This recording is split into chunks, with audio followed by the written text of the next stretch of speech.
Aller à l'école la boule au ventre. Parfois se cacher dans les toilettes du collège pour échapper à ses bourreaux. Et le soir, ça continue à la maison, sur les réseaux sociaux. Les chiffres sont vertigineux. Chaque année, près d'un enfant sur 10 est harcelé à l'école. Cela fait 1 million de victimes. Parce qu'on a tous un rôle à jouer, la MAE, numéro 1 de l'assurance scolaire, s'engage aux côtés des enfants et de leurs familles pour les accompagner et les soutenir. En parler, dénoncer, mais aussi questionner. Sommes-nous capables d'accepter la différence ? La MAE vous propose ce podcast documentaire sur le harcèlement lié à l'apparence physique, un nouveau fléau dans les cours d'école.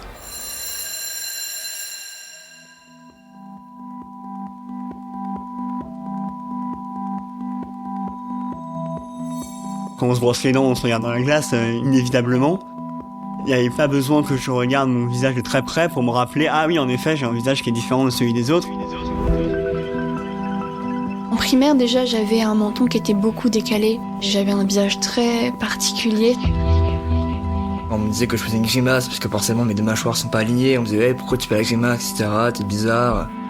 On m'appelait bec de lièvre ou le mouton. Elle avait dit que j'avais une tête de pigeon. Et elle a commencé à faire des remarques sur mon visage. Je l'ai ressenti que les gens allaient pas lâcher en fait.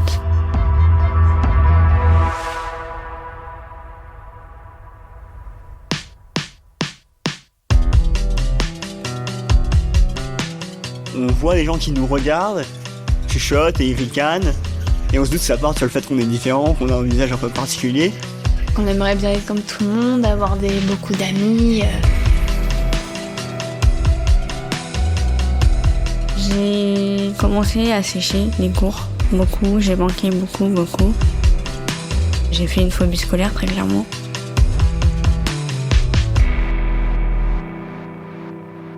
Au-delà du miroir.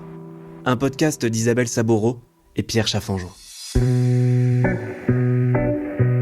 Épisode 3.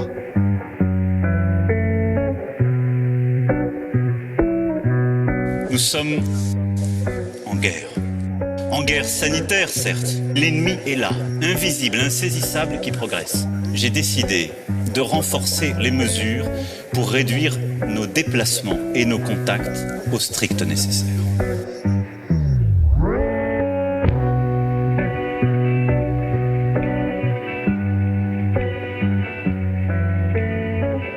En 5e, il y a eu l'arrivée du Covid mi-octobre-novembre. Et du coup, l'arrivée du masque. Donc, avec mon problème, on va dire ma malformation du bas de mon visage, ça m'a permis de me camoufler. Et donc, personne ne voyait la différence. Et moi, ça me faisait du grand bien aussi. J'ai gardé le réflexe de garder mon masque partout. C'était au début seulement le collège. Ça s'est transformé dans la rue. Parce que je me sentais plus en confiance à l'intérieur, plus agréable. Puis c'est resté partout. Maintenant, même au restaurant, c'est compliqué pour que je l'enlève. Cinéma, je vais jamais l'enlever. Transport, encore moins. Sans masque, je me sens à nu et je me sens sans défense. Et avec un masque, c'est vrai que je dirais pas que ça me fait une armure, mais ça me protège. Ça fait mon petit bouclier. J'ai gardé du coup le masque pendant toute ma période de collège. Il n'y a pas eu un jour où je l'ai enlevé. Et c'est vrai que maintenant j'y pense, mais de la 5e à la 3e, je ne l'ai pas enlevé un seul jour. Même au self, c'était seulement... je le descendais en bas de la bouche juste pour manger et je le remettais après. J'osais pas parler à table pour pas attirer l'attention.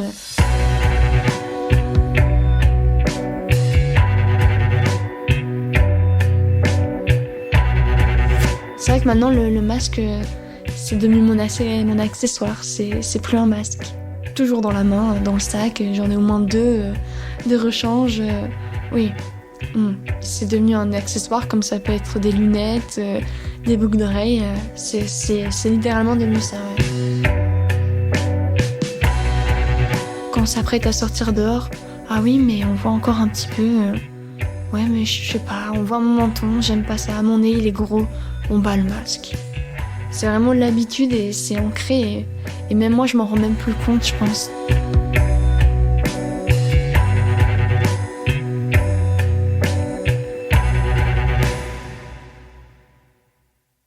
La période du Covid où nos patients ont porté le masque a été une période souvent très tranquille pour eux, où ils ont découvert le fait qu'ils pouvaient passer inaperçus. Et pour certains, du coup, ça a été un grand confort, mais à la fois un piège. On a tous remarqué que quand on a dû enlever les masques, on a souvent été très surpris, voire déçus par ce qu'on voyait ensuite quand on découvrait le visage. C'est-à-dire qu'il y avait quelque chose d'antinaturel. C'est-à-dire que notre cerveau, normalement, il regarde le visage en entier. Et là, le fait de ne voir que la moitié du visage, notre cerveau, il était obligé d'imaginer le bas.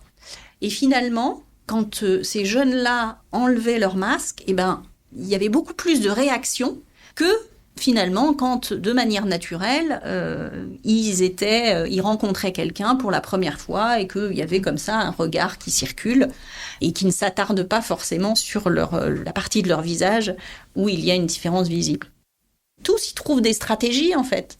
Le principal, en fait, c'est, comme tout à chacun, de trouver un moyen de s'accepter, voilà, tel qu'on est, parce qu'on a tous des parties de notre corps qu'on voudrait un peu différentes et qu'on apprend à accepter. Voilà. Donc c'est leur challenge aussi, de la même manière que dans la population générale.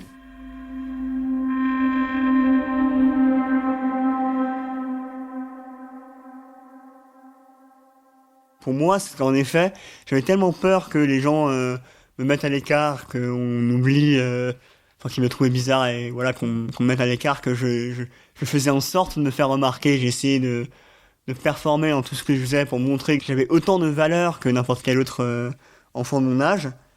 Quand on est muni de cette envie de performer, de vraiment pousser les choses jusqu'au bout et de donner du meilleur de soi-même, typiquement... J'étais pas très fort en maths, mais du coup j'avais tellement envie de montrer que que j'avais autant de valeur que les autres, que du coup j'ai énormément travaillé les maths. Et au début de l'année, du coup à chaque fois que je participais en cours, c'était pour je répondais un peu à côté de la plaque, quoi. Juste en voulant devenir meilleur, du coup je faisais beaucoup plus de maths à la maison, pas seulement en maths, mais dans toutes les matières à l'école, j'ai toujours été premier de la classe, quoi. Pour moi, ça vient du fait de vouloir montrer qu'on est capable et qu'on est plus que capable et qu'on est là, quoi.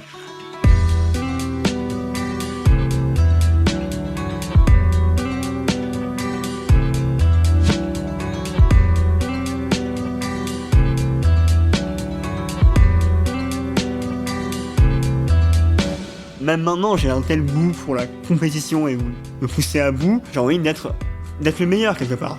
Rétrospectivement, ça vient de là. Cette envie de performer vient du fait que j'ai envie de me montrer ma valeur. En fait. Pourquoi est-ce que j'ai envie de montrer ma valeur ? Parce que j'ai envie d'être accepté des autres.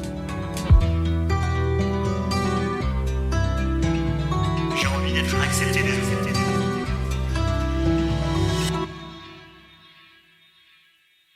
Je crois pas que j'en ai tiré grand chose, ou même quand j'étais premier de la classe, ça n'a pas suffi à calmer cette peur de peut-être que les autres vont me trouver bizarre. Ça n'a pas calmé cette peur d'être exclu. Quelque part, c'était un peu prévisible parce que on n'est pas amis avec les gens les plus intelligents. C'est pas comme ça qu'on se fait des amis, quoi. C'est pas comme si on triait les gens par lui il a une telle valeur, un autre il a une autre valeur. Je vais m'approcher vers ceux qui ont la plus haute valeur. Personne n'interagit socialement comme ça, quoi.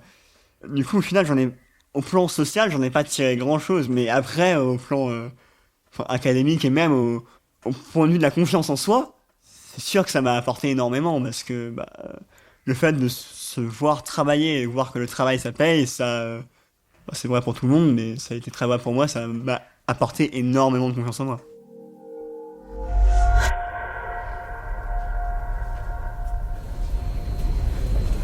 Montparnasse, bienvenue.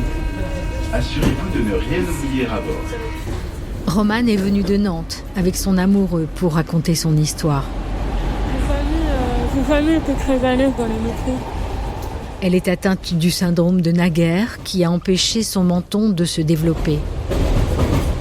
Il n'y a pas grand monde, donc faut pas plaindre. Au début, quand on ne la connaît pas, c'est difficile de la comprendre. Depuis qu'elle est toute petite, Romane a pris l'habitude de se rendre invisible autant que possible. Baisser les yeux, ignorer les moqueries, éviter de répondre. Et tout à l'heure, il y avait du monde. Dans le... Oui. Tout à l'heure, il y avait une classe d'enfants qui est arrivée sur le quai. Et du coup, j'ai dit non, on va devant. Il y en avait beaucoup. Beaucoup d'enfants. Romane a une place particulière dans ce podcast, car au-delà des mots et des bonnes intentions, d'une certaine façon, elle nous met en situation réelle. Sommes-nous capables d'accepter la différence ? Sommes-nous assez patients pour l'écouter et faire ce petit effort nécessaire pour la comprendre ? En fait, on vit nos vies, parce que si on va commencer à changer nos habitudes juste pour ça, on arrête de vivre, quoi. Enfin, c'est pas le but. Devenue adulte, Romane est pleine d'énergie, elle rayonne, elle va bientôt se marier et elle a tellement à partager. Il s'est passé quelque chose pendant mon lycée que je qualifie comme ma renaissance. C'était en première, c'était le 15 mai 2015. J'ai décidé d'aller voir mon professeur principal et de lui dire est-ce que je peux prendre 1 heure de cours pour parler à la classe. Et il m'a dit oui. Et donc, sur 1 heure de cours, j'ai tout dévoilé. J'ai dévoilé toute ma vie, mon syndrome, par quoi j'étais passée et par quoi j'allais encore passer. Et en même temps que je racontais, je postais des photos. Des photos de quand j'étais petite, de quand je m'étais fait opérer. Et à la fin, je leur ai dit, voilà, cet été, je me fais à nouveau opérer, la même opération. Et en fait, en racontant ça, j'étais comme dans une bulle où je racontais. Et en fait, ça faisait tellement du bien de tout sortir enfin. Mes amis ne savaient pas, hein, mes amis qui étaient dans ma classe n'étaient au courant de rien. Et en fait, quand j'ai fini de raconter mon histoire, je me suis comme réveillée. C'est l'image que j'ai.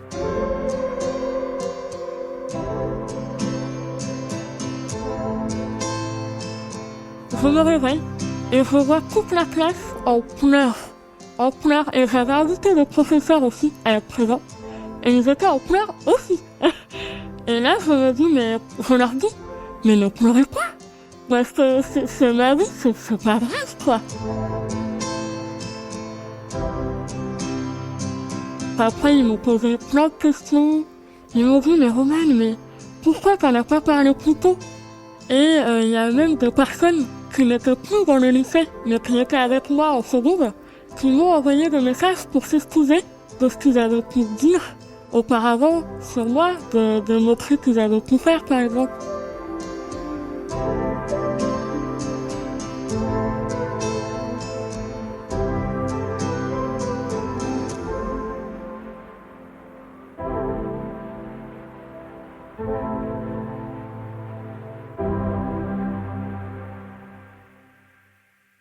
Je qualifie vraiment ce jour comme ma renaissance.